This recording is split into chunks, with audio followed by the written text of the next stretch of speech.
Are you as fascinated by scary stories and true crime as I am? Maybe it's time for you to make your own podcast. If you haven't heard about Anchor, it's the easiest way to make a podcast. Let me explain. First off, it's free, which is awesome. There's also creation tools that allow you to edit and record your own podcast right from your phone, like I'm doing now, or computer. Anchor will also distribute your podcast for you, so it can be heard on Spotify, Apple Podcasts, and many more. You can also make money from your podcast with no minimum listenership. It's everything you need to make a podcast all in one place.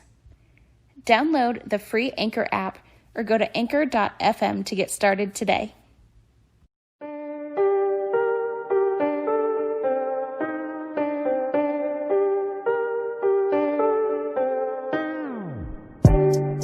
Hello, and welcome to Tales After Dark. This is a podcast that will be filled with scary stories and diving deep into the world's most treacherous cult crimes. Many of the paranormal and let's not meet scary stories heard here are from articles I have found on Reddit. Author information and usernames will always be included in the show notes below each episode. To submit a terrifying tale of your own, please email stories.talesafterdark@gmail.com and make sure to follow /TAD podcast on Reddit for Tales After Dark fan subreddit information. This show is brought to you by the MW Network and produced by me, your host, Emma Dawn. Do you have a podcast or show idea of your own? For more information on the MW Network, visit themommywines.com. Tales After Dark is made possible by our sponsors, the Home Bookkeeper Masterclass. Looking to create a life of balance and financial freedom? Check out how I was able to ditch the 9-to-5 grind and spend more time creating and doing the things I love by becoming a home bookkeeper. More information on the Home Bookkeeper Masterclass can be found on my company website, edjconsultinggroup.com, under Resources. Zaya Active. What's better than curling up in a nice pair of leggings and your Tales After Dark merch sweatshirt and listening to a spooky tale? In my completely biased opinion, not much. Visit myzaya.com/EmmaDawn for premium and affordable men and women's active and loungewear, and make sure to check out the Tales After Dark merch store on teespring.com. If you are a brand and would like to sponsor the Tales After Dark podcast, please get in touch at stories.talesafterdark@gmail.com. Now let's get into today's episode. Family Secrets, Part 5. Stop! My hands shot away from the barbed wire fence like they had been zapped by a sharp electric current.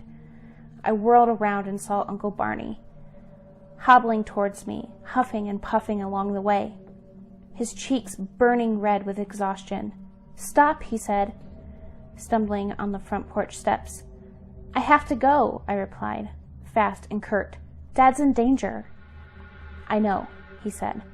"That's why I'm going, not you." "You're in no shape to." "Sierra," he snapped, "I'm not asking. Go fetch my shotgun from my room." I hesitated. "Now." I took off running, back the way I had come, past Uncle Barney, who shambled over to the carved tree stump and sat on it, his still wet clothes dripping water on the patchy grass. I came back in record time, heavy shotgun in hand and a box of shells in the other, panting, with beads of cold sweat trickling down my jaw. I handed the shotgun and the box to Uncle Barney. He plucked out some shells from the ladder and stuffed them into his pockets. "I'm gonna go now," he said as he hoisted himself to his feet. "You stay here. No matter what happens, you are not to leave the perimeter, you understand?" "But what if—" "Promise me." I gave him a high, understanding nod. He smiled and began marching towards the fence. "Don't worry, Sierra. I'll be back in a jiffy." I watched, breath stuck in my chest, as he pushed the wire down to climb over it, before jogging towards the tree line where the light was swallowed up by the shadows dancing in the thick foliage. A lump formed in my throat, growing bigger and bigger the smaller Uncle Barney became, until his broad back disappeared behind thick tree trunks. And then the waiting began. It was excruciating waiting out there, with nothing but silence for company. It was pure torture. It wasn't uncomfortable silence either, but one of anticipation and fear.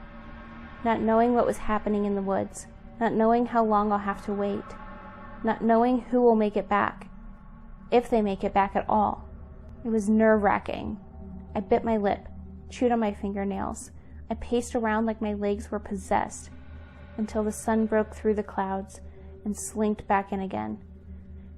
At one point, I went back into the cabin and retrieved my Glock. But quickly I darted back out again. I couldn't stay in there alone. I just couldn't. The empty house spoke of a future whose visions stabbed and slashed at my sanity. The very air in there was thick, slow, like it had been weighed down by unimaginable sadness.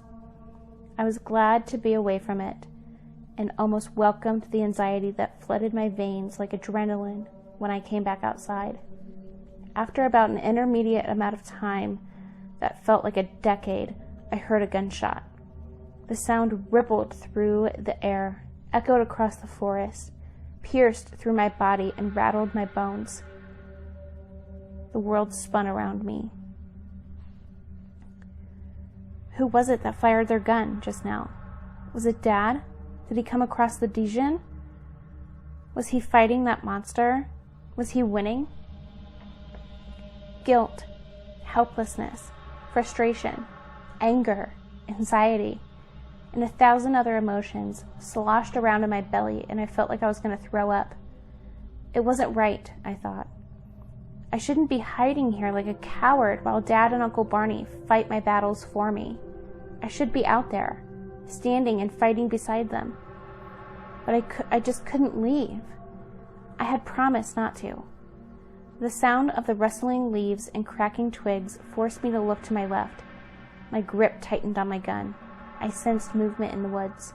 Someone stumbled out into the clearing through a particularly thick patch of trees, on the exact opposite side of the path chosen by Uncle Barney. "Dad!" I yelled. "Sierra?" He shouted back. "Oh, thank God!" Eyes wide, face covered in bruises and grime, his shirt slashed and tattered to ribbons. He looked like he'd been through hell. I ran up to the fence as he plodded his way over. "Are you okay?" I asked. "What happened?" He stopped near the fence, wrapped his hands around the dirty white sheet draped over it, and caught his breath.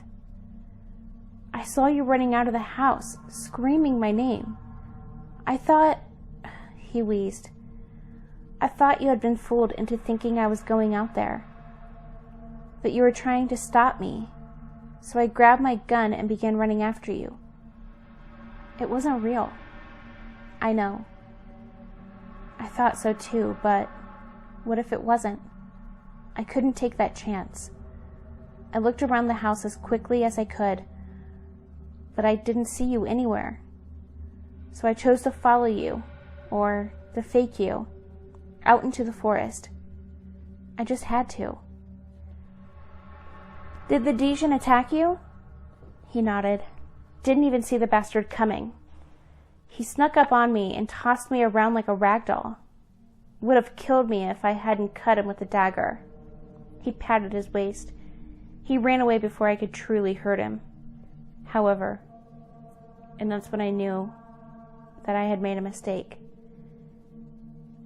Because if he lured you out, captured you, he wouldn't have stuck around. So I doubled back, and here you are. "Did you see Uncle Barney out there?" I asked. He frowned, bewildered. "No, why would I?" "Oh, fuck." He followed me out there, didn't he?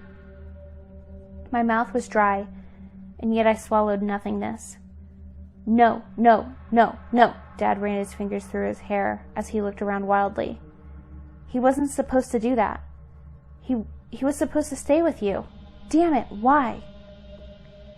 I didn't tell him how I was the first one to run after him, and that Uncle Barney had in fact stopped me before chasing after him himself. Okay. So which way did he go? I pointed in the direction. Okay. I'm gonna go bring him back.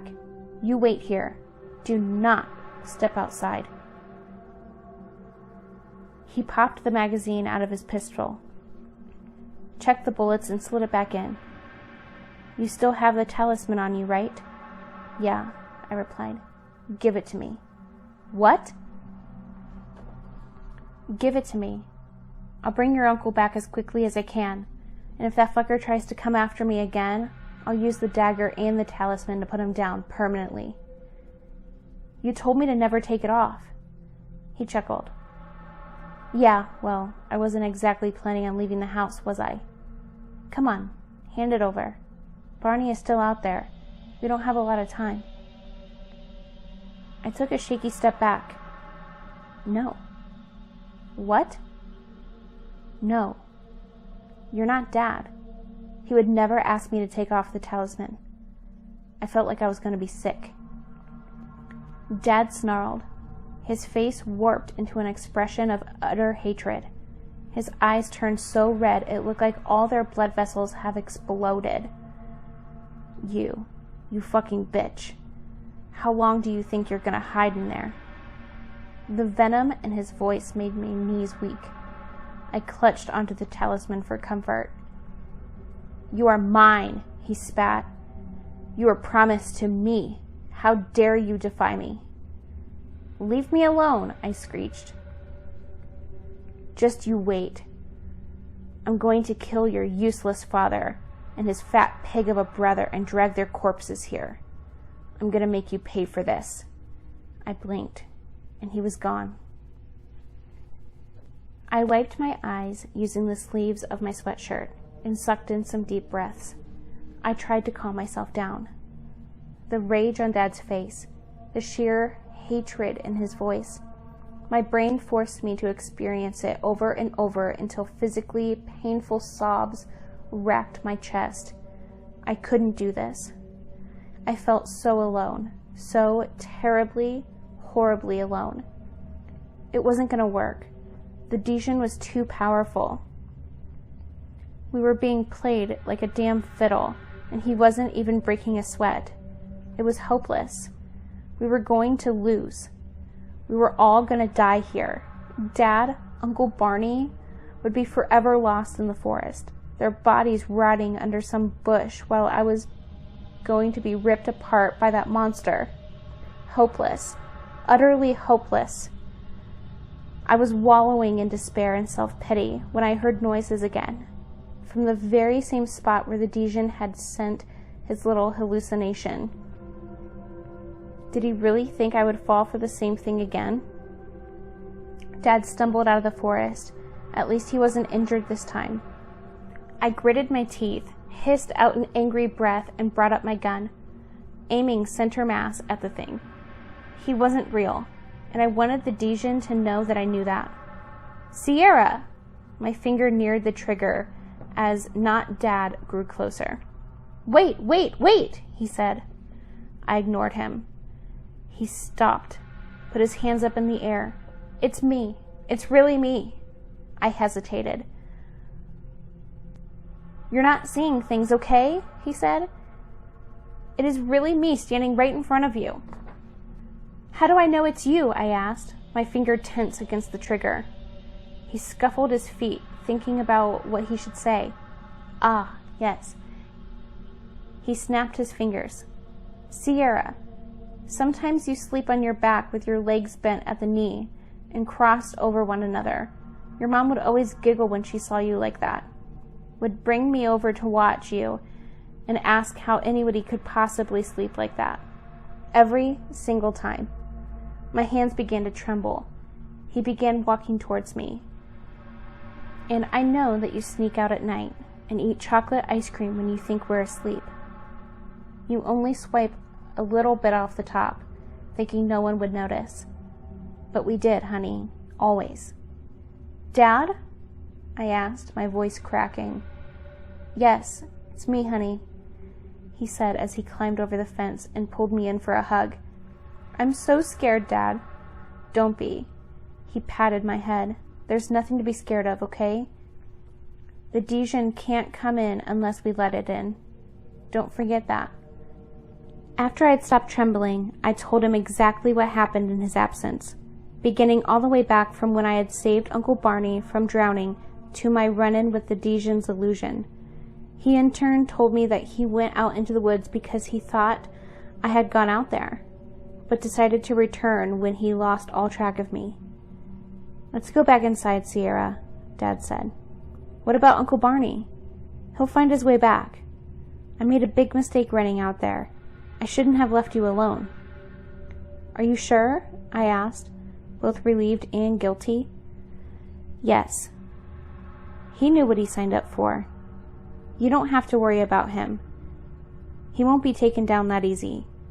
Besides, from what you've just told me, I think it's best we keep you far away from the fence." I held his hand for comfort as we began walking back to the cabin. Dad was on the steps of the porch when we heard something roar out of the woods. It was loud, thunderous, like the king of the forest announcing a successful hunt. Only it didn't sound like an animal at all. It sounded like alien. At once both low-pitched and a shrill, scraped at my eardrums like jagged fingernails, and seemed to go on and on and on and on. I froze, twisted my neck, and scanned my surroundings to see where it had come from. Dotted silhouettes of birds flew from their shaded perches atop of the trees, up and up into dull gray sky above, seemingly trying to escape whatever it was that had made that noise. Did that mean that the sound was real, or was the Dijon manipulating the birds as well? A loud groan followed, as if a tree was being uprooted. Leaves rustled on the ground. Something was coming. It was close. It was too close. "Sierra," Dad whispered, "go inside." Before I could protest, he pushed me into the cabin and slammed the door shut. I ran to the window, yanked the curtains aside, and pressed my face against the glass. My vision was limited. I couldn't see much to the sides, and thus my dad's reactions were the only thing that made me aware that something was happening out there. His jaw dropped open. That can't be good. He quickly caught himself, brought his gun up, and began marching towards the fence, away from my view. I cursed under my breath and ran for the door. I knew that it was dangerous, that I was disobeying him, but I just couldn't stand the thought of Dad disappearing off into the woods again with me not being able to do anything about it. I rushed out to the porch. I finally caught my first glimpse of the Dijon. He was big, bigger than my 6-foot-tall dad, and looked like a charred corpse come alive. His skin was burnt black, with slashes of dark red flesh pressing up from beneath the surface. He had no eyelashes to protect his bulging, bloodshot eyes, no lips to hide his rotting teeth, no hair to cover his riddled scalp. His body was speckled with scabs that seemed to ooze on his body with each step, like tar bubbling and flowing on his monstrous body. I was at once terrified and repulsed. But that was not the most horrifying thing that I saw out there. No. What truly caused my stomach to lurch and what made Dad tremble in his shoes was the fact that the Dijon trudged towards the fence. He carried a shotgun in one hand, and he used the other to drag a lifeless body by its foot. Uncle Barney's body. Dad screamed in a way that I hadn't seen since Mom's funeral. and with that corpse in hand, the Dijon took the opportunity to climb over the fence.